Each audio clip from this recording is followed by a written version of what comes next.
Buenos días, buenas tardes, buenas noches, ¿cómo estás? ¿Todo bien? Hoy tenemos más una clase de clínica, uno bien resumido, bien compacto, donde yo voy a traer a respecto de los síndromes meningios. Vamos a hablar en un primer momento a respecto de la meningitis, obviamente, y después algunos otros temitas ahí bien importantes que muchas de las veces en los escritos les gusta mucho preguntar. Entonces, vamos a preparar nuestra agua porque es más importante una piedra en el camino que en el riñón. Entonces, vamos a empezar con los síndromes meningios. Trate de resumir esa clase porque es una clase bien larguita. Nosotros no vamos a charlar solamente de los síndromes meningios. Hay algunas otras cositas a más de eso. Entonces, trate de resumir de nuevo esa clase y ahí nosotros vamos a ver los puntos principales, lo que más se pregunta en el examen. Entonces, vamos a empezar definindo qué es la meningitis.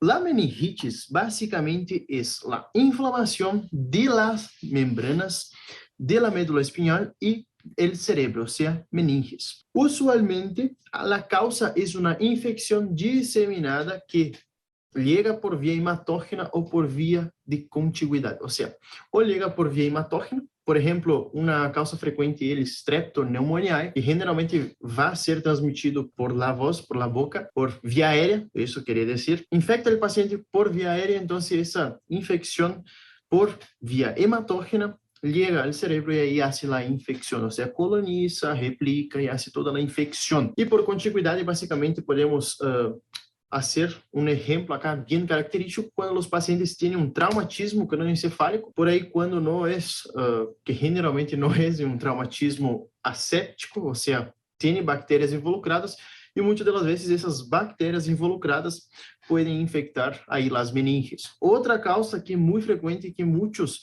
de los pacientes, y hasta mismo nosotros a veces dejamos pasar, es a respecto de las sinusitis. Sí, las sinusitis por cuenta que las secreciones quedan ahí acumuladas por contigüidad pueden ocasionar una meningitis. Entonces, no es solamente una sinusitis, sí, es grave y hay que tratar. Bueno, entonces, es básicamente la inflamación de las meninges. ¿Cómo se clasifica? Tenemos una clasificación que es la meningitis infecciosa y la no infecciosa. La no infecciosa sería, por ejemplo, la séptica y la infecciosa sería, por ejemplo, una bacteriana o una meningitis viral. Nosotros tenemos que saber de las meningitis bacterianas, los gérmenes, porque eso sí o sí es pregunta de examen.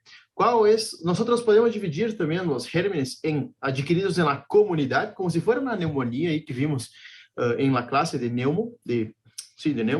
neumonología. Y también tenemos las meningitis que son nosocomiales, podemos llamar así. Las de la comunidad, el principal y más frecuente germen que va a afectar va a ser el Streptococcus pneumoniae. ¿Sí?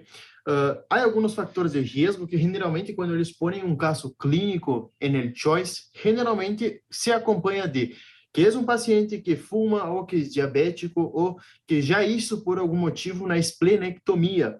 Ojo com isso. Quando disse que o paciente já hizo alguma esplenectomia, ou seja, sacou o vaso, su vaso, por algum outro motivo, ou porque pode causar ou pneumonia ou meningitis. Então, por isso que nesses pacientes que sacaram o vaso, é importante reforçar a respeito da vacuna do pneumococo. Sí, ojo, entonces streptoneumoniae, generalmente el paciente ya viene con alguna alteración ahí, o sea, alguna comorbilidad. Nosotros tenemos otro germen, que ese germen es letal, la Neisseria meningitidis. La Neisseria meningitidis, opa, ese sería el streptoneumoniae, y ahora la Neisseria meningitidis genera una cosita bien en especial, que es a respecto de una formación específica de petequiado en la piel, o sea, el paciente va a se presentar con múltiples petequias en la piel, va a aparecer una enfermedad exantemática, pero ojo en eso. Ojo en eso.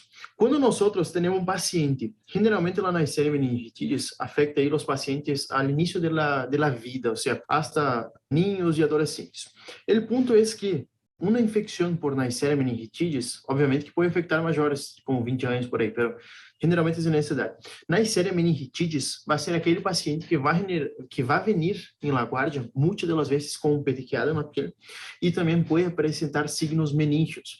A evolução de Neisseria meningitidis, ou seja, dessa bactéria, sumamente letal. Então, temos que, obviamente, já descartar outras causas desse petequiado na pele para que o paciente evolucione bem, ou seja, para já tratar, se é, por exemplo, uma Neisseria meningitidis, para já começar a tratar. Qual é a característica? E isso é pergunta de exame de oral de choice. Característica do petequiado de la Neisseria meningitidis es que no desaparece a vitropresión. Ponemos un vidrio arriba de la petequia, pressionamos e essa petequia não desaparece.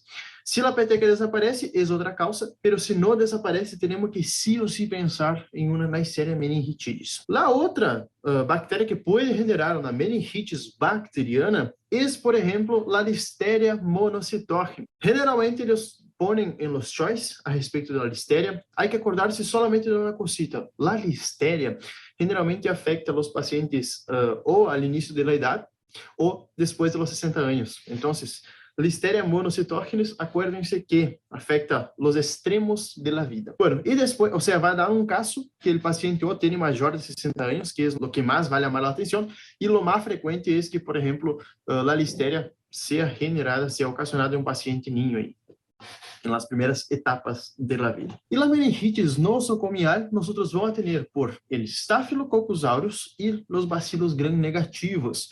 Nosocomial generalmente está associada a intervenções quirúrgicas, como, por exemplo, um paciente que hizo uma cirurgia cerebral, ou seja, teve que abrir a calota aí, cranial, e então, por uma falta de asepsia, temos que nos acordar que o aureus é flora normal da piel, por uma falta de asepsia, ou seja, por uma asepsia inadequada, se introduz o aureocito aí nas meninges do paciente e generou uma meningitis. Então, nosocomial, acordar del aureus, e bacteriana, sim ou sim, temos que nos acordar del Streptopneumoniae, Listeria monocytogenes e de la Neisseria meningitidis. Acuérdense del petequiado.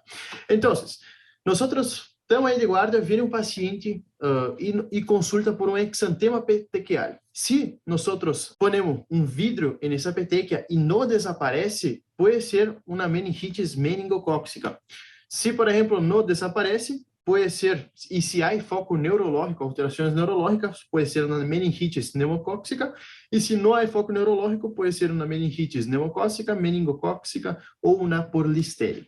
Então, basicamente, estamos aí de guarda, vindo um paciente à consulta por alterações mentais, ou seja, foco neurológico, afectações de foco neurológico e exantema petequial, temos que mirar se há vitropressão. Se a vitropressão desaparece, ojo que é outra causa, pero se não desaparece as petequias da vitropressão, é Neisseria meningitidis, ou seja, meningitis meningocócica. Basicamente é isso. Sumamente importante saber isso, porque isso é pergunta ouro de meningitis.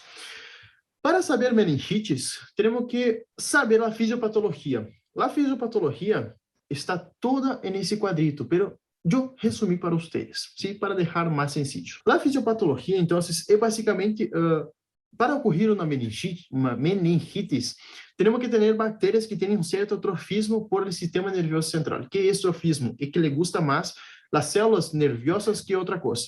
Então, essas bactérias ligam por via hematógena ou por contiguidade. A diferença já falamos que hematógena temos um foco alejado e contiguidade temos um foco cercano, como por exemplo na sinusitis. Isso vai fazer com que as bactérias liguem ao sistema nervioso central, colonizam, empiezam a reproduzir-se, ou seja, se replicam, e aí sim vai começar um processo inflamatório em las meninges. Esse processo inflamatório é sumamente importante porque vai alterar a barreira hematocefálica e essa alteração da barreira hematoencefálica vai ocasionar uma isquemia, edema e aumento da pressão intracraniana. Então, primeiro temos bactérias com atrofismo, chegam ao sistema nervoso central, replicam, generam um processo inflamatório das meninges, alteram a barreira e vão generar uma isquemia, edema e aumento da pressão intracraniana, que isso vai resumir em uma coisa só, em lesão neuronal. E se nós nos ponemos a pensar um pouquinho mais fora da caixa, lesão neuronal é sumamente grave, puede generar diversos quadros com sintomatologia neurológica focal ou diversa sintomatologia e lesão neuronal não vuelve, ou seja, não há volta atrás, marcha atrás. Depois que já está estabelecida a lesão, não há mais que fazer. Então, meningites, sumamente importante saber os gérmenes e também é sumamente importante saber como ocorre e que passa.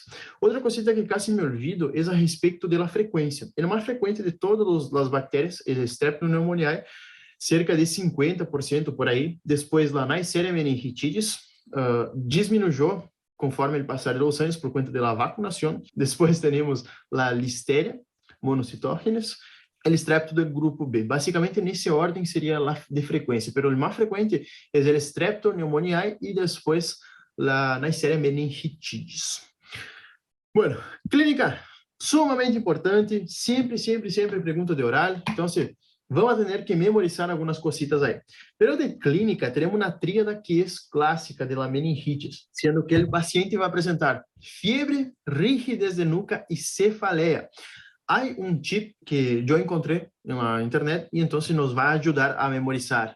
La meningitis aguda, temos o A, B, C, D, E e F, para não olvidar nunca mais. A, de alteração mental, alteração do estado mental. B, Brudzinski, que já vamos ver o que é esse Brudzinski. Se nos acordamos de sêmio aí, nos vem alguma informação.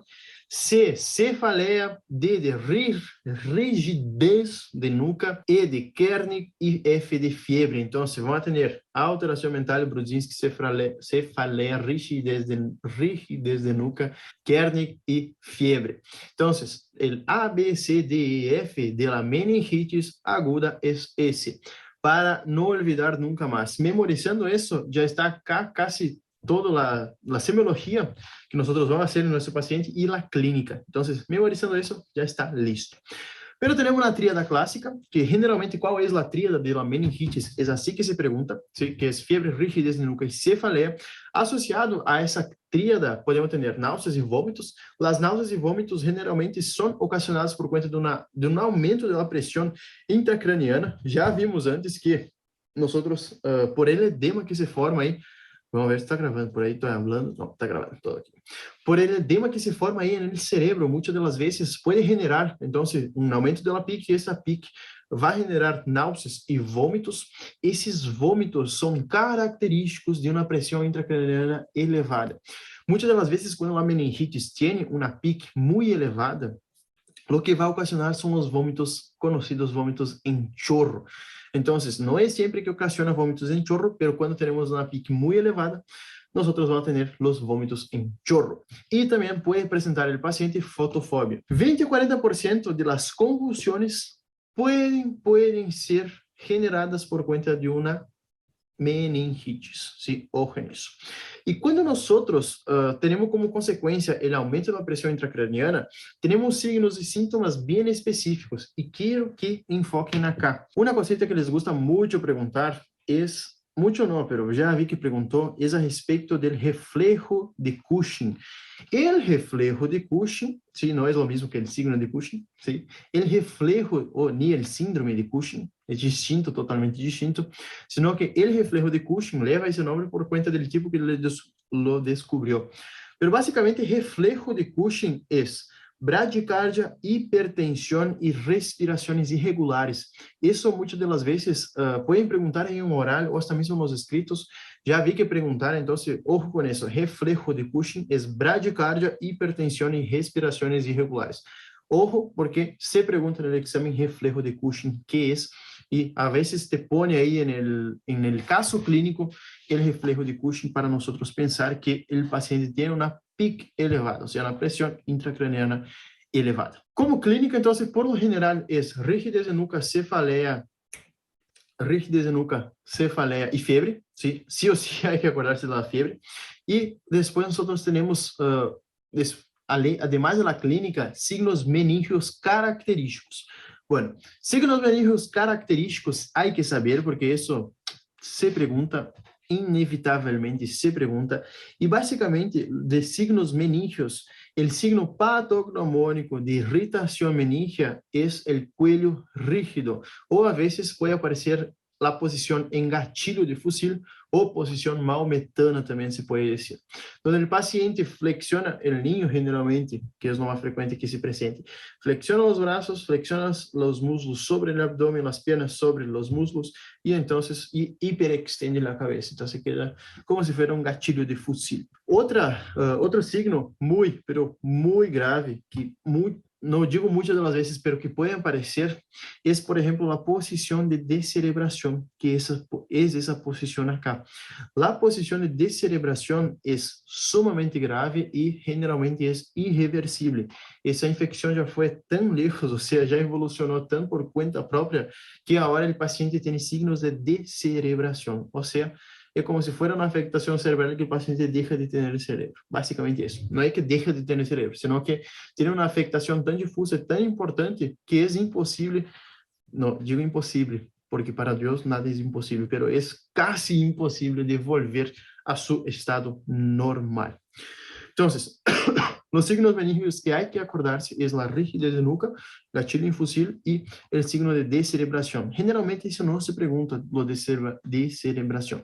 Lo que más se pregunta es a respecto del gatillo de fusil y la rigidez de nuca. Como signos meningios, tenemos que saber algunos, como Kernig 1, Kernig 2, Brudzinski 1, Brudzinski 2. Lo que nosotros tenemos que saber de los signos meningios es lo siguiente. Signo de Kernig 1 y Brudzinski 1 es a respecto de la porción superior del paciente que nosotros vamos a evaluar, y Kernig 2 y Brudzinski 2 es básicamente a respecto de la porción inferior del paciente. Ese signo siempre es pregunta de examen, siempre es pregunta de horario, entonces tenemos que saber. Kernig 1, parte superior, Brudzinski 1 también. Entonces, ¿qué es Kernig 1? Kernig 1, paciente de cúbito dorsal, vamos com a mão hacia atrás de suas espaldas e vamos tentar levantar o paciente, ¿sí? Com a mão na rodilha, com a outra mão na rodilha. Se nós, al intentar poner o paciente sentado, o paciente flexiona as rodilhas, Kernig 1 positivo. Brudzinski 1, relacionado também a porção superior do paciente. Brudzinski 1, paciente de cúbito dorsal, ponemos a mão en el pecho del paciente y la otra sobre atrás de la nuca y intentamos aproximar el mentón del esternón. ¿Sí? Al intentar aproximar, además de la rigidez de nuca que el paciente puede tener, va a flexionar las rodillas. Eso es Brudzinski 1 positivo. Kernig 2, Kernig 2. ¿Qué es Kernig 2? A respeito, membros inferiores, sí, Brudzinski 2 también, 2 es inferiores y 1 es superior. 2, entonces, Kernig 2 es cuando nosotros intentamos levantar la pierna del paciente y la otra rodilla flexiona, y Brudzinski 2 es cuando nosotros intentamos también flexionar la pierna del paciente sobre el muslo y muslo sobre el abdomen, entonces quando hacemos essa maniobra, a rodilha flexiona, então é signo positivo. Todo isso que eu estou falando, que quando flexiona as rodilhas, é signo positivo. Signo positivo para irritação meningea, ou seja, possivelmente tem uma meningite. ¿Sí? Kernig 1 e Brudzinski 1 são a respeito da parte superior, e Kernig 2 e Brudzinski 2 são a respeito da parte inferior do paciente, que é o que nós vamos examinar. Bueno, ¿cómo se hace diagnóstico de meningitis? Es bien sencillo y práctico. Meningitis se hace clínica y líquido cefalorraquídeo. Vamos a punzar el paciente y sacar líquido cefalorraquídeo. ¿Cuál es el punto? Se puede al mismo tiempo hacer un hemocultivo, porque muchas de las veces, como es una infección que puede estar diseminada, esa infección, nosotros podemos encontrar la bacteria ahí dando vuelta en la sangre, entonces el hemocultivo es importante justamente por isso. Podemos, somente com o hemocultivo, já descobrir qual é a bactéria, ou generalmente bactéria, se é mais utilizado o hemocultivo. Então, descobrindo a bactéria, já sabemos como tratar empiricamente essa bactéria, e TAC ressonância é para evaluar se há edema cerebral, se há alguma outra afectação. Por exemplo, podemos encontrar concomitantemente a essa meningitis um abscesso ou até mesmo uma sinusitis aguda. Então, temos que tratar de distinta forma e saber o que está diante de nós. Outros estudos que nós podemos fazer é a respeito do PCR. Em casos virais são mais úteis, mas generalmente o vírus vem, hace seu ciclo e já sai. Então, muitas das vezes não se hace por conta do custo, é muito caro. E biópsia cutânea, no caso de las petecas. Há que saber, sí ou sí, hay que saber lo que nosotros vamos a encontrar cuando pedimos un estudio de líquido cefalorraquídeo. Sí o sí, eso siempre pregunta. Valores normales es de ley preguntar. Es una tablita que sí o sí vamos a tener que memorizar, no hay otra forma. Y para memorizar tablitas tenemos un chip que es escribir varias veces la tablita que nos va a ayudar a memorizar. Entonces, vamos a leer ahora la tablita de una manera bien rápida, bien práctica, para quedar por lo menos un 50% de esa tabla. Nosotros cuando pedimos estudios del líquido cefalorraquídeo, vamos a encontrar vai venir leucócitos, neutrófilos, polimorfos nucleares, glucosa, proteínas y otras pruebas positivas. Generalmente viene así el líquido cefalorraquídeo. Já explico esse de outras pruebas positivas.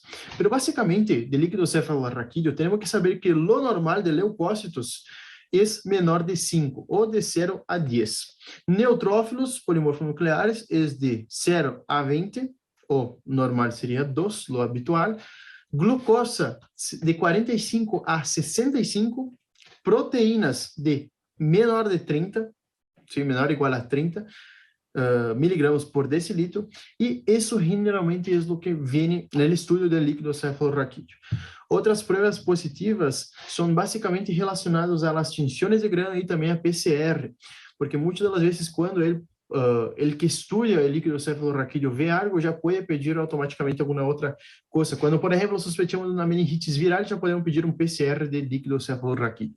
Pero, por lo general, hay que saber que lo normal es leucócitos de 0 a 10, neutrófilos de 0 a 20, glucosa, o sea, glucosa en el líquido cefalorraquídeo de 45 a 65, es un poquito más baja que la glucemia, o sea, lo que tenemos en sangre, y proteínas menor o igual a 30 miligramos por decilitro. Cuando nosotros tenemos una meningitis bacteriana, se invierte el cuadro. Nosotros vamos a tener un líquido cefalorraquídeo con leucócitos más de 500, ¿sí? Bueno, puede llegar de 10 hasta 20.000 leucócitos. Ojo, porque es sumamente elevado. Los polimorfos nucleares generalmente suelen estar mayor de 20 hasta 100. La glucosa, como tenemos bacterias ahí, las bacterias se alimentan de glucosa, entonces, ojo, porque va a estar entre 0 y 65, pero lo habitual es estar menos de 40. Glucosa, miligramos por decilitro, está menos de 40 en el líquido cefalorraquídeo en una meningitis bacteriana. Las proteínas generalmente suelen estar aumentadas de 40 hasta 500 miligramos por decilitro. E nesse caso podemos haver tinção de grão, se é um grão positivo, um grão negativo, e hasta mesmo detecções de antígeno podem estar positivas.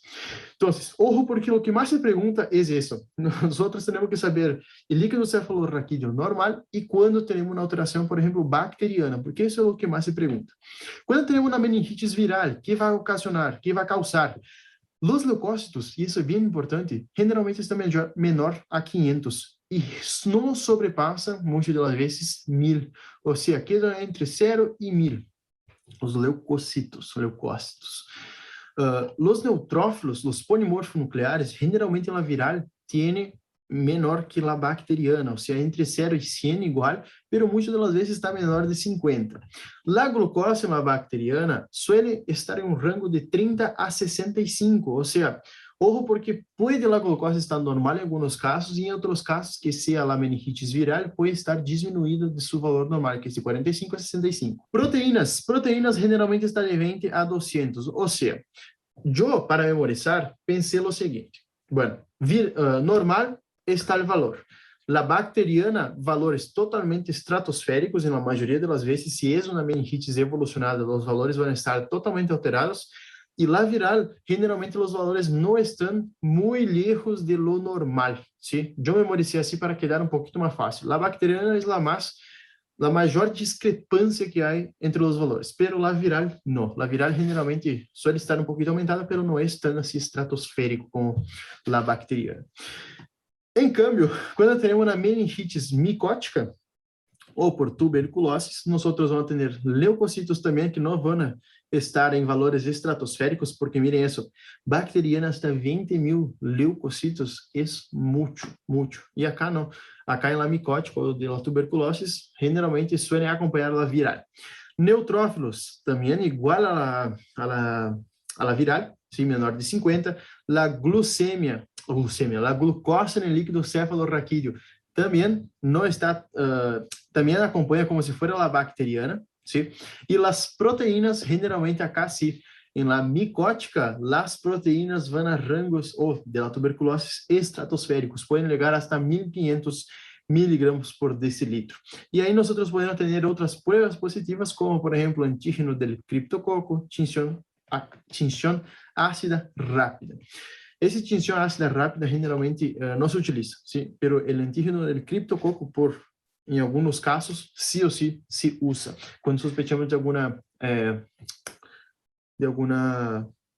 causa micótica. Basicamente isso.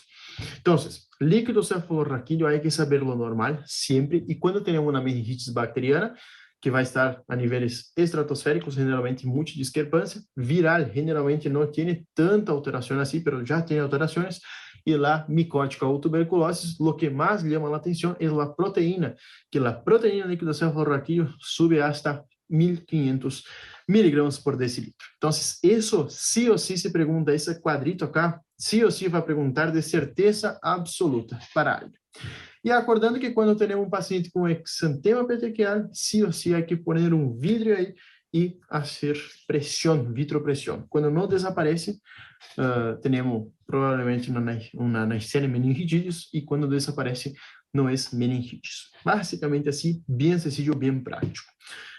Bueno, diagnósticos diferenciais. Temos diagnósticos diferenciais de meningites infecciosos e não infecciosos, sempre acordando do A, B, C, D, E e F de la meningitis aguda. Infecciosos, por exemplo, meningoencefalitis viral. Que é uma meningoencefalitis viral? E quando temos uma encefalite sumada a uma meningitis. Isso é uma meningoencefalitis. Caso gravíssimo, ¿sí? Porque no tenemos solamente la infección de las meninges, sino que ahora tenemos la infección del parénquima cerebral. Entonces, es sumamente grave. Riquetosis por Rickettsia rickettsii, empiema subdural e epidural e abscesso encefálico. São diagnósticos diferenciais de meningites. Ojo, porque isso se pergunta. Sim, se pergunta. Los não infecciosos não suelen ser também uma pergunta de exame, pero por aí temos que saber. Quais são as outras causas de diagnóstico diferenciais de meningites? Basicamente, hemorragia subaracnoidea, citostáticos, antibióticos, anestésicos, paraneoplásia, meningites asséptica, sarcoidose e hipertensão endocraniana. Então, meningites aguda bacteriana, acordar de diagnóstico diferencial com meningites asséptica e também as hipertensões endocranianas, ¿sí? Outras causas de hipertensão endocraniana. Como, por exemplo, alterações hidroeletrolíticas do sódio, ¿sí? Pode generar hipertensão endocraniana. Como nós vamos fazer o tratamento de nossa meningitis bacteriana? Sempre, se temos bactéria, há que dar antibiótico. Então, antibiótico terapia de maneira empírica, o paciente ligou, o ideal já, quando sospechamos de uma meningite, já lhe empurramos o antibiótico aí, porque é uma urgência médica, e sempre, o ideal seria começar o antibiótico a la hora del ingreso. Para adultos, la elección es ceftriaxona endovenosa 4 gramos por día. Y eso es pregunta de examen. Ceftriaxona 4 gramos por día es la elección para meningitis en pacientes adultos. ¿Por qué? La causa más frecuente es el Streptoneumoniae. ¿Sí? Hay que acordar de eso. Bueno, ahí tenemos outros pacientes, sim, de idades um pouquinho diferentes, um pouquinho distinto. Quando o paciente é um neonato, vão dar ampicilina mais cefotaxima. Quando é um lactante de 1 hasta 3 meses, ampi mais cefotaxima, a mesma coisa, ou ceftriaxona. Ninhos imunocompetentes maiores de 3 meses e adultos menores de 55 anos, ceftriaxona mais vanco. Adultos maiores de 55 anos, que tem alguma comorbilidade, como alcoolismo, ou enfermidade debilitante, como diabetes, ou essa mesma insuficiência renal, ampicilina mais ceftriaxona mais vancomicina, aí já se agrega um antibiótico a mais, sim, por el risco do paciente imunocomprometido, e se é uma meningitis nosocomial, ou pós-traumática, se ou se acordar dele áureos. Então, vamos aí tratar com doses de Caravaggio, basicamente. Ampicilina, ceftazidima y vancomicina. ¿Qué es lo que se pregunta de todo eso? Lo que más se pregunta es a respecto de la ceftriaxona endovenosa para adultos.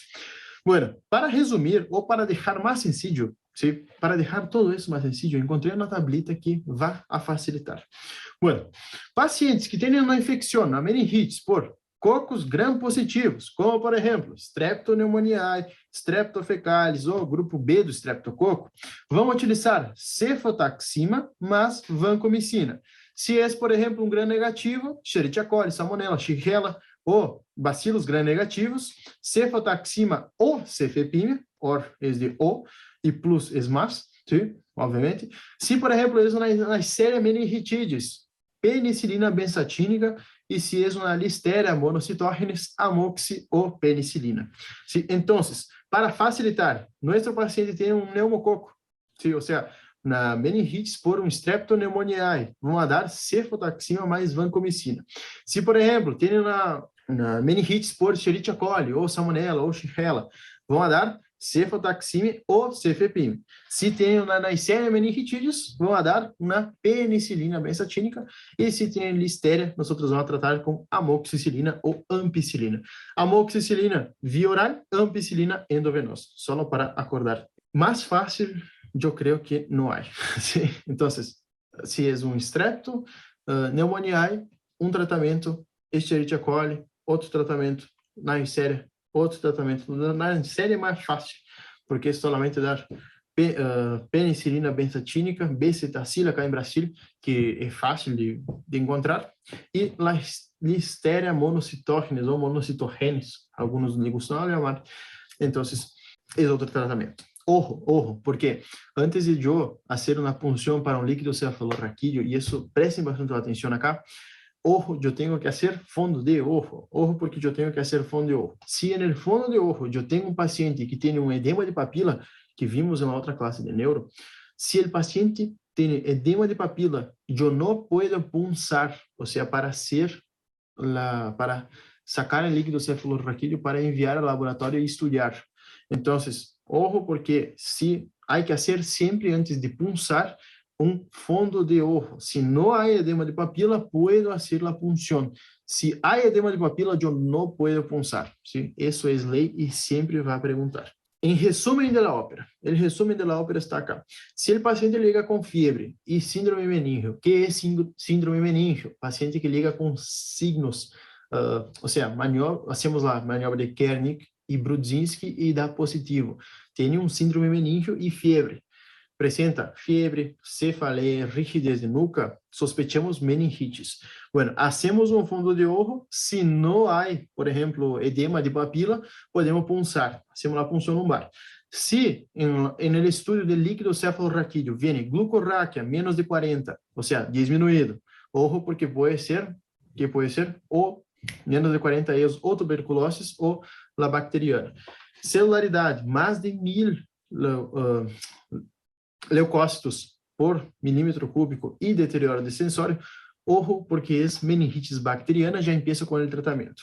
Se o paciente no estudo do líquido cefalorraquídeo vem com menos de 1000 células, paciente estável, glucosa normal ou levemente diminuída, e não há ao microscópio óptico do exame de líquido cefalorraquídeo a presença de bactérias, é uma meningitis asséptica. Tratamento é outro. Asséptica pode ser por causa viral ou por causa de, por exemplo, na sarcoidose ou até mesmo um lúpus ou na enfermidade BC. ¿Sí? Então, sospechamos de meningitis, a primeira coisa a descartar é, por exemplo, se não é uma meningitis bacteriana. Se é bacteriana, já começamos com tratamento antibiótico. Se é uma meningitis asséptica, temos que buscar na causa e tratar na causa. Por exemplo, se é uma meningitis viral, vamos dar o exemplo de uma viral. Se é uma meningitis viral por conta de herpes simples, nós vamos tratar esse paciente com o tratamento antiviral adequado para esse herpes simples. Então, sí ou sí, há que buscar fazer a punção e mirar se é uma meningitis asséptica ou bacteriana. maioria das vezes é bacteriana, ¿sí? Se o paciente está estável, se repulsa às 6 ou 8 horas para evaluar a alteração, a evolução desse líquido cefalorraquídeo. E aí sim nós vamos ter se é uma meningitis bacteriana ou uma meningitis aséptica. Pero acordando sempre que o paciente vem com síndrome meníngeo e febre. Sim, síndrome meníngeo e febre. Qual é a profilaxis, por exemplo, de uma Neisseria meningitidis? E isso há que saber porque nós vamos ter que saber porque algumas das vezes nós vamos ter que tomar.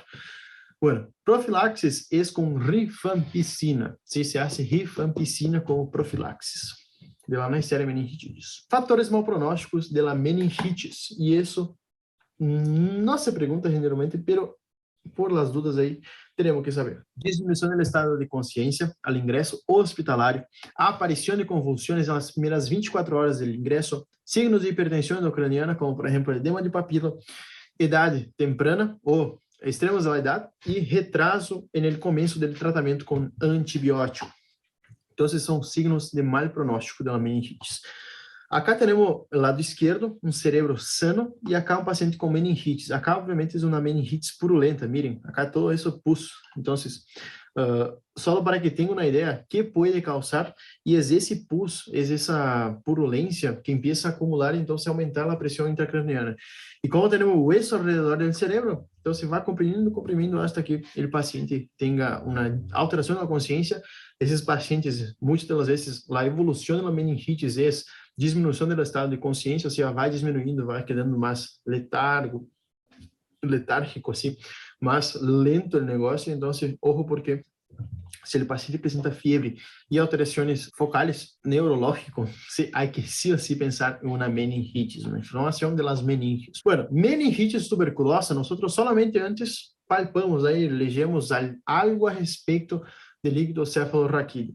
Agora nós vamos ver o que se pergunta de meningitis tuberculosa, que não é tão frequente, sim, porque é uma forma extra pulmonar de tuberculose, não é tão frequente, pero por aí se pergunta uma cosita que outra. A meningitis tuberculosa, generalmente 5 a 10% das formas extrapulmonares e é predominante de pacientes já imunocomprometidos, que aí nós não temos uma infecção localizada da tuberculose, essa infecção se dissemina e então se pode aí parar no cérebro.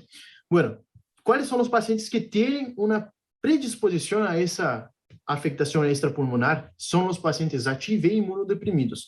Que são imunodeprimidos? Diabéticos, insuficientes renais, somado todo isso, diabetes, hipertensão, insuficiência renal, todo somado, insuficiência cardíaca, todo isso são pacientes imunodeprimidos, ou até mesmo pacientes imunodeprimidos por conta de um transplante, ou até mesmo porque estão fazendo um tratamento reumático com imunossupressores. Então, os pacientes com meningitis tuberculosa têm primeiro um foco de tuberculose no corpo e depois se dissemina. Vão apresentar cefaleia, rigidez, fatiga, sudoração noturna e febre incessante, ou seja, o paciente na noite se despierta assim muito mojado de tanta sudoração que tem, fatiga e rigidez de nuca, ou seja, um signo meníngeo. A líquido cefalorraquídeo, isso é sumamente importante, sim, sumamente importante. Signo del velo de la novia. Que é o signo del velo de la novia? Isso acá. Generalmente é um líquido cefalorraquídeo transparente e vai apresentar esse signo acá, signo del velo de la novia. Sim, esse é o signo. Parece assim, como se fosse o velo de la novia mesmo. Isso é signo del velo de la novia quando nós hacemos a punção e sacamos o líquido cefalorraquídeo do paciente. Então, a inspecção do líquido cefalorraquídeo, nós vamos ver signo del velo de la novia, isso é sumamente importante, e depois, como resultados do laboratório do líquido cefalorraquídeo, vão atender pleocitoses, que generalmente eles regla a base é de linfocitos, ou seja, o que mais vai ter de células não são os polimorfos nucleares, são os linfocitos, de 10 a 150 células por microlitro.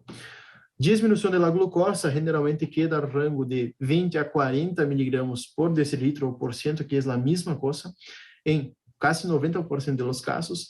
Proteinorraquia elevadíssima, de 1 a 5 gramas por litro, e Nielsen positivo, na maioria das vezes. Então, o que há que saber de meningitis tuberculosa? signo del velo de la novia, la inspección, cuando nosotros ya sacamos ahí já punçamos e sacamos o líquido cefalorraquídeo do paciente, pleocitose à base de linfocitos, ou seja, o que predomina não são os polimorfonucleares, são os linfocitos, glucosa diminuída, proteinorraquia, rangos anormais, ou seja, muito elevados, e tinção de Ziel-Nielsen pode estar positivo, que isso seria uma outra prova para detectar meningitis tuberculosa. Nós temos que sempre buscar onde está o foco da tuberculose. Então, vamos pedir uma radiografia de tórax, uma PPD para confirmar, acordando que a PPD é positiva se, por exemplo, tem mais de 10 milímetros, que é a reação da intradermo, reação da tuberculose, e PCR, generalmente não se pergunta, mas pode pedir. Outra cosita que podemos pedir também é cultivo, uma baciloscopia do paciente. E acá temos, por exemplo, uma infecção tuberculosa disseminada. Se isso é uma tuberculose miliar. Diagnóstico diferencial, temos que fazer com outras micoses, como, por exemplo, pode ser uma criptocócica, uma brucelar, uma meningite sifilítica e raramente vírica. Qual é o tratamento para nosso paciente com meningite tuberculosa, que é ocasionado por bacilo de Koch? É RIP, rifampicina, isoniazida, piracinamida e etambutol. Acordem-se sempre do tratamento. RIP, rifampicina, isoniazida, piracinamida e etambutol. Isso vai perguntar sobre o resto da faculdade. Então, temos que, sim ou sim, saber a respeito da meningite tuberculosa. Vamos agora às meningites virales, passando um pantalhaço das meningites virales agora. Então, raramente é fatal, porque o vírus chega, hace seu ciclo e sai. Quais são os vírus mais frequentes? Enterovírus, que são os vírus Coxsackie, vírus ECO e vírus humano 68, varicela zoster, herpes simples, Epstein-Barr, HIV e, menos comumente, o herpes simples tipo 1, ou seja, mais frequente é herpes simples tipo 2. O tipo 2 generalmente é de las afectações genitais e o tipo 1 generalmente de la boca. Herpes vírus humano tipo 6, citomegalovírus e parotidites. Então, esses são os principais vírus que temos que saber, mas fundamentalmente o enterovírus, o Coxsackie e o ECO. Se você saber, varicela zoster. Varicela zoster generalmente, tem uma imagencita acá, generalmente, además de la afectação do sistema nervoso central que o paciente vai apresentar, presenta em suas espaldas as lesões vesiculares. Sí, depois temos o princípio tipo 2, Epstein-Barr, todo isso relacionado com meningites virales. Como nós podemos perceber, raramente é fatal. Por quê? Porque muitas das vezes o paciente já tem esse vírus em seu corpo e por algum processo de imunodepressão, o vírus empieza sua replicação, se replica muito mais do que quando estava imunocompetente por estresse, por alguma outra afectação. Então, genera esse decaimento aí de sua imunidade. Então, o vírus, sí ou sí, vai ser como, por exemplo, uma afectação bem aguda e bem característica. Bueno, qual é a clínica do paciente com meningites viral? O paciente com meningites vai ter sempre cefaleia, generalmente é uma cefaleia que afeta acá a região frontal ou retroorbitária, e muitas das vezes está associada à fotofobia. Então, podemos por exemplo, o paciente tem uma dor retroorbitária ou frontal e tem fotofobia. Pode ser uma jaqueca. Ojo, porque há que fazer diagnóstico diferencial com jaqueca das meningites virales. Rigidez de nuca e manifestações generais relacionadas ao vírus, ou seja, pode ter febre, síndrome febril, astenia, anorexia, dinâmia. Então, todo isso sumado à la cefaleia. Bueno, diagnóstico. Temos que, nesses casos, fazer estudo de líquido cefalorraquídeo e pedir uma serologia e, a vezes, suele ser necessário o PCR. Pero se nós vemos já que o paciente tem uma afectação, um signo focal neurológico, e tem, por exemplo, uma lesão de varicela zoster, sim, ojo, porque esse paciente pode estar tendo uma meningite viral por varicela zoster. E aí vamos tratar, obviamente, o vírus de acordo a seu tratamento habitual. Basicamente é isso. Meningites viral é sumamente fácil e rápido de saber. Vírus vem, hace su vuelta e hace su ciclo e sale e vaza. Meningites asséptica é outro tipo de meningites, é como se fosse uma subclassificação da meningites viral. A meningites asséptica generalmente se refere a uma inflamação meníngea em ausência de uma causa bacteriana. aunque la mayoría de las ocasiones es causada por virus. Entonces, aséptica es una subclasificación de la meningitis viral. ¿Cuáles son las causas que pueden dar meningitis aséptica? Y vamos a nos recordar de pelo menos umas 4, porque muitas das vezes pedem, causas de meningitis aséptica. Entonces, sarcoidosis, enfermedades autoimunes como lupus, vasculites e BC. Essas são todas enfermedades autoimunes. Enfermedades inducidas por drogas, câncer, Kawasaki e essa acá que nem sei falar. Pero basicamente, causas de meningitis asséptica, sarcoidoses, lupus, BC e vasculite. Sabendo essas 4, bem fácil e já matamos uma perguntita aí do horário. Bueno, então, vimos toda a parte aí de fisiopatologia das meningites bacteriana, meningites viral, meningites tuberculose, meningites asséptica. Isso é o principal de meningites. Obviamente que há algumas cositas a mais que sí ou sí temos que saber, pero lo principal assim para ir ao oral, para saber o básico del básico é isso. Sempre se pergunta os gérmenes e as causas. E obviamente como nós vamos diagnosticar nosso paciente com meningites. Acuérdense sempre que clínica e exames laboratoriais, sempre clínica. La clínica é soberana. Quando nós temos uma rigidez de nuca, um Kernick 1 ou 2 ou Brudzinski, gente, cefaleia, febre, rigidez de nuca, cefaleia, febre, não pode faltar em la hora aí de dizer en el horário. Agora, vamos tomar uma água, palanque, estou um pouquinho acelerado, eu sei, pero é para el bien, não quero tardar muito com essa classe. Bueno, encefalites, entonces. Vamos a las encefalites. ¿Qué es una encefalitis? Es una afectación del parénquima cerebral. Enfermedad severa que implica en el compromiso inflamatorio del parénquima cerebral. O sea, no está acá arriba. Está en el parénquima. Está dentro del cerebro, básicamente así. ¿Cuáles son las causas? Em imunocompetentes, generalmente suele ser por varicela zoster, herpes simples e Epstein-Barr. Aí temos umas epidemias por arbovírus. ¿Sí? Las principales son el alfavírus, que es el virus de la encefalitis equina, y la encefalitis de San Luis, que es flavivírus. Generalmente isso se pergunta en el escrito, en los orales, generalmente isso não se pergunta. E algumas coisas a respeito del puntiavírus que dá na encefalitis por conta do vírus lacrosse.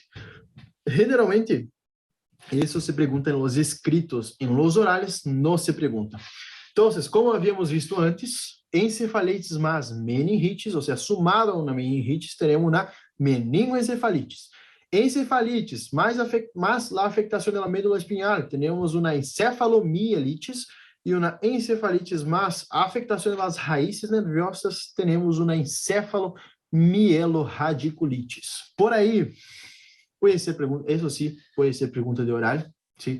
Que é uma encefalomielitis ou que é uma meningoencefalitis? E aí é que se acordar que se é meningoencefalitis, meningitis mais encefalitis, se é uma encefalomielitis, encefalitis mais afectação da médula espinhal. Então, isso sim pode entrar no exame, pero relacionado às causas de encefalitis, o que mais se pergunta é a respeito de varicela zoster, Epstein-Barr e herpes simples. Sí ou sí hay que saber a causa e hay que saber que encefalitis é uma afectação do parênquima cerebral.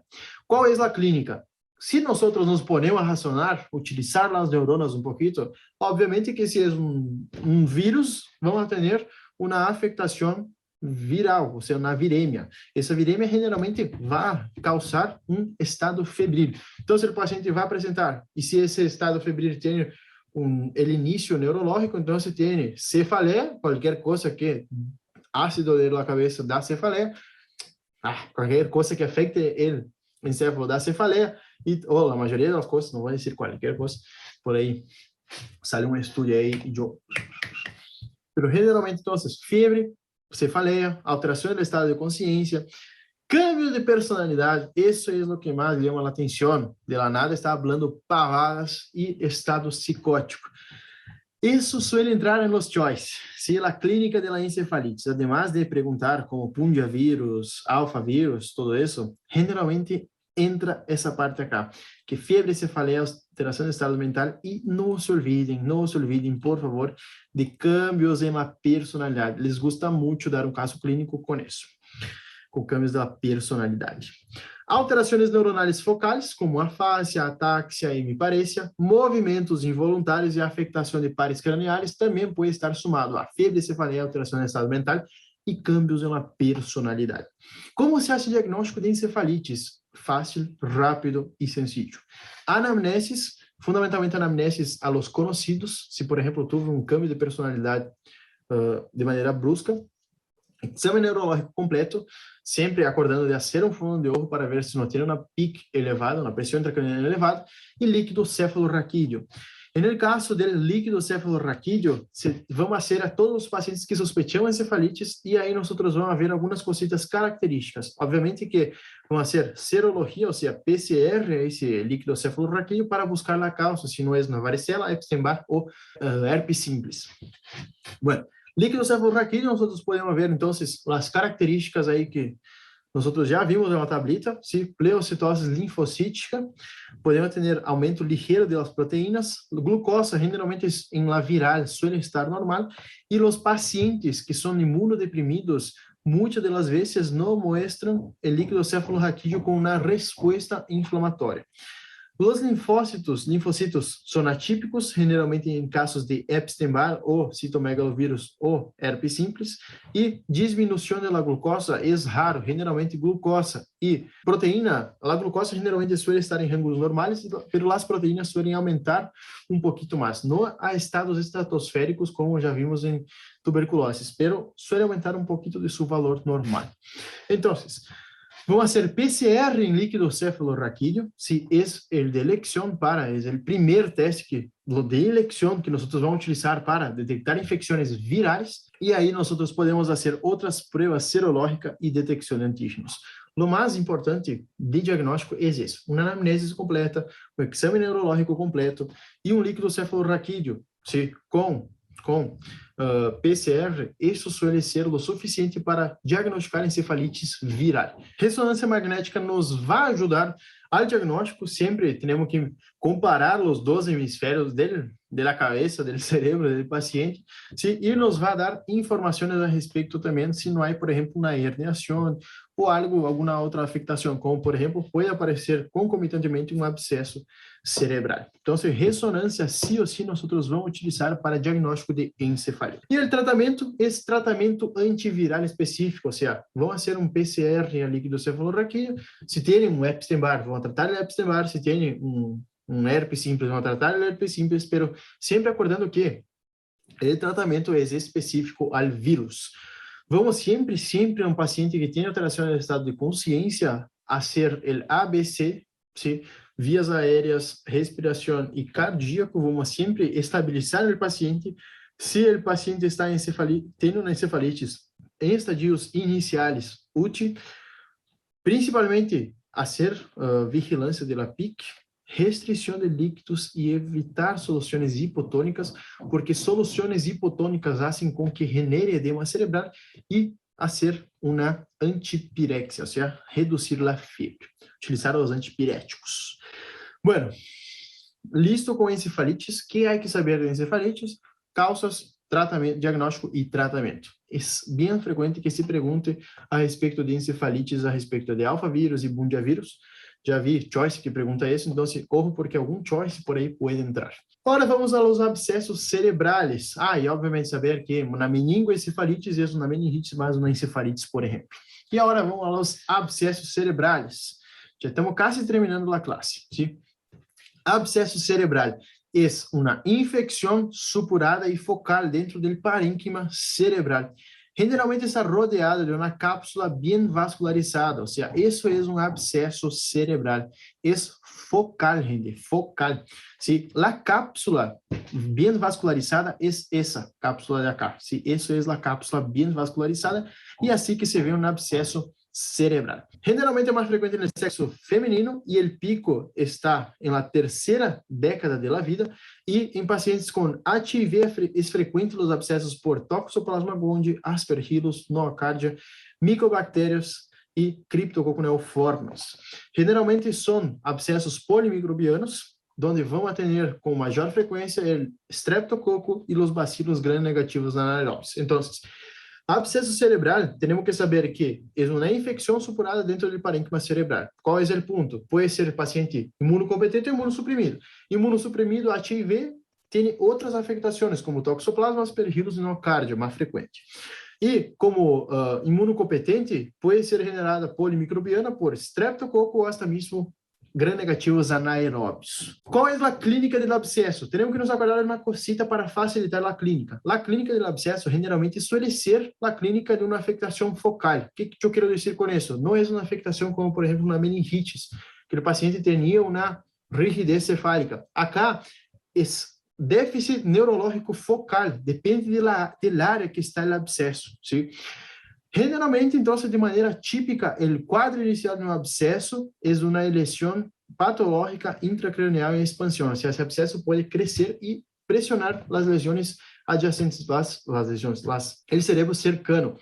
O síntoma mais frequente é a cefaleia, ¿sí? E muitos deles, o característico que vai dar no caso clínico no choice é que refratário, essa cefaleia é refratário ao tratamento, ou seja, dá um analgésico para o paciente e não cessa essa cefaleia. Então, síntoma mais frequente de um abscesso em evolução é a cefaleia que não responde ao tratamento.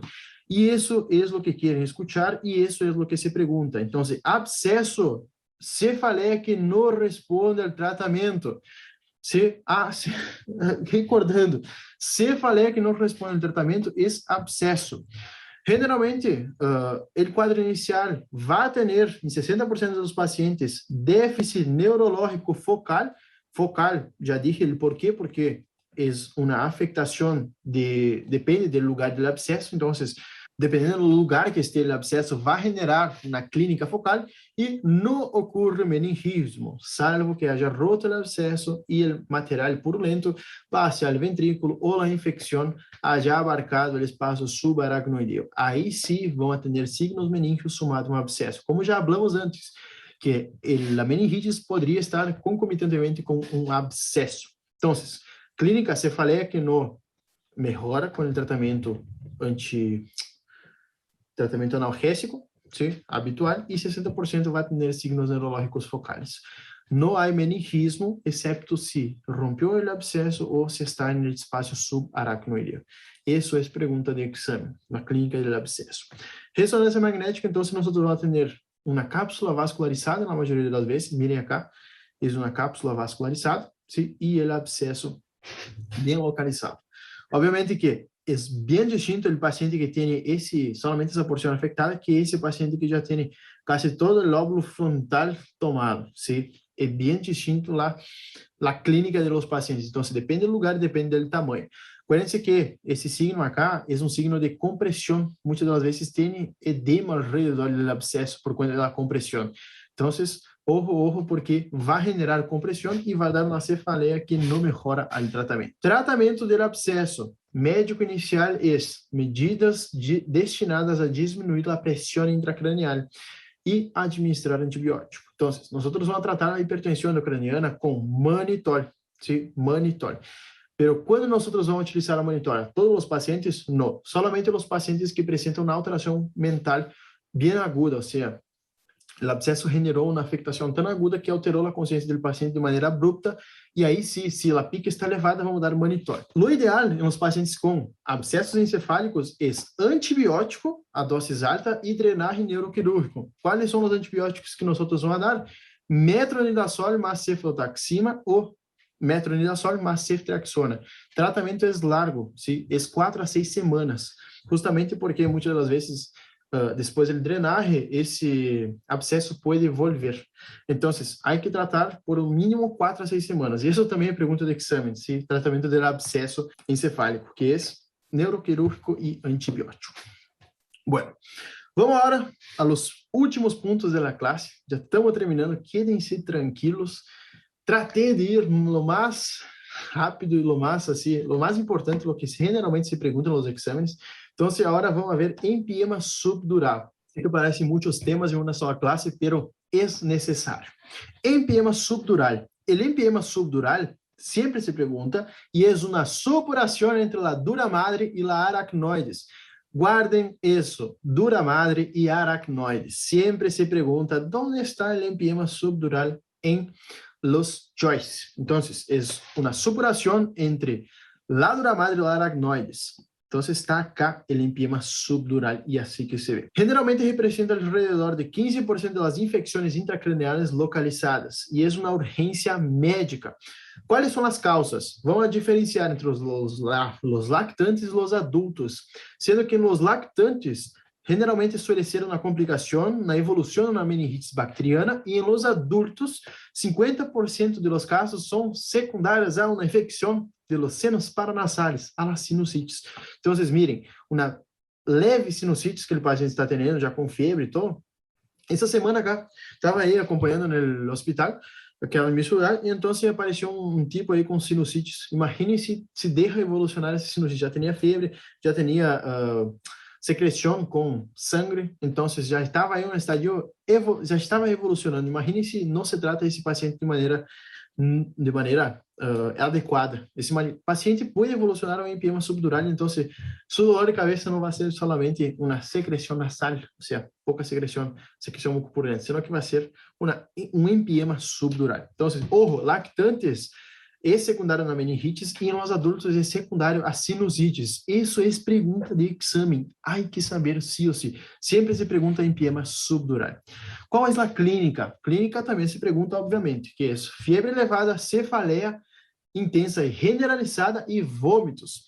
Dentro de algumas horas ou vários dias, vai aparecer uma alteração de seu estado de ânimo, o paciente queda mais irritado, somnolento e pode apresentar alterações focais, e os empiemas de la convexidade se produzem hemiplegia contralateral e afásia, se se trata do hemisfério dominante, e os empiemas interhemisféricos, que é acá, nós vamos ter parálisis de predomínio em la extremidade inferior e distal e respeita a cara. Isso não se pergunta. Sí, isso não se pergunta. O que se pergunta é fiebre elevada, cefaleia intensa e generalmente vômitos. Se apresenta concomitantemente e a alteração de seu estado normal, ou seja, queda mais irritado, sonolento e pode apresentar alterações focais. Pero as alterações focais dependem se é da convexidade ou se é interhemisférico, convexidade acá, ou interhemisférico, sim? Isso vai depender. Como se hace diagnóstico? Ressonância magnética. Acá puse el mismo, pero esse é um abscesso, não é um empiema, perdão. E o tratamento del empiema é basicamente cefalosporina de terceira geração, vanco e metronidazol, antibiótico de maneira empírica. O tratamento é por lo menos de 4 semanas depois da intervenção quirúrgica, ou seja, como é um empiema, temos que drenar esse pus é drenado e então se sigue depois com o tratamento antibiótico. O drenagem do pus, generalmente o paciente melhora e melhora de maneira rápida, ou seja, sua clínica melhora de maneira rápida, porque já não tem mais esse pus, essa geleia, essa gosma aí comprimindo o cérebro, e para controlar a hipertensão endocrinana, como sempre, podemos utilizar o mannitol e a dexametasona. Dexametasona é para reduzir a inflamação generada por esse pus. Então, pode ser útil para reduzir a pique. Último tema, e prometo que les vou deixar tranqui. Abscessos epidurales. Sim, abscessos epidurales. Não é subdural como vimos antes, é epidural. Então, está entre a dura madre e o crânio, ou dura madre e a coluna vertebral. Casi sempre bem delimitada e acompanhada de osteomielites focal. Então, abscesso tem essa palavrita acá sumada, osteomielites. Miren como o abscesso epidural come o hueso, por assim por dizer. ¿Sí? Então, abscesso epidural é dura madre e crânio, e tem osteomielites focal. Se tem osteomielites, já podemos pensar qual é a causa. Generalmente, a causa é similar ao empiema subdural, pero ocorre como complicação de uma craniotomia ou uma fratura cranial composta. Ou seja, a causa é aureus, muitas das vezes, do abscesso epidural. Então, isso é pergunta, ¿sí? que es entre la dura madre del cráneo o la columna vertebral, y es la complicación de una craniotomía. Eso generalmente es la pregunta que suele ser acá. ¿Cuál es la clínica? Clínica es fiebre, cefaleia, rigidez de nuca, convulsiones y déficits focais, porque imagina la presión quando se acumula muito pus acá, imagina a pressão que vai generar no cérebro. Diagnóstico é ressonância e o tratamento é antibiótico e drenagem. Então, abscessos epidurales, empiema subdural, generalmente pergunta onde está localizado e diagnóstico e tratamento. A clínica, obviamente, é um pouquinho mais generalizada entre esses processos, pero há que saber, sí ou sí, esses pontos clave que nós estamos hablando aí na classe. Bueno, gente, les dejo essa classe maravilhosa. Creio que dejé lo mais sencillo possível para que todos ustedes entendam. Qualquer dúvida me podem escrever, si estou acá para qualquer coisa. E, bueno, muitas bendiciones a todos ustedes e nos vemos na próxima classe. Adiós.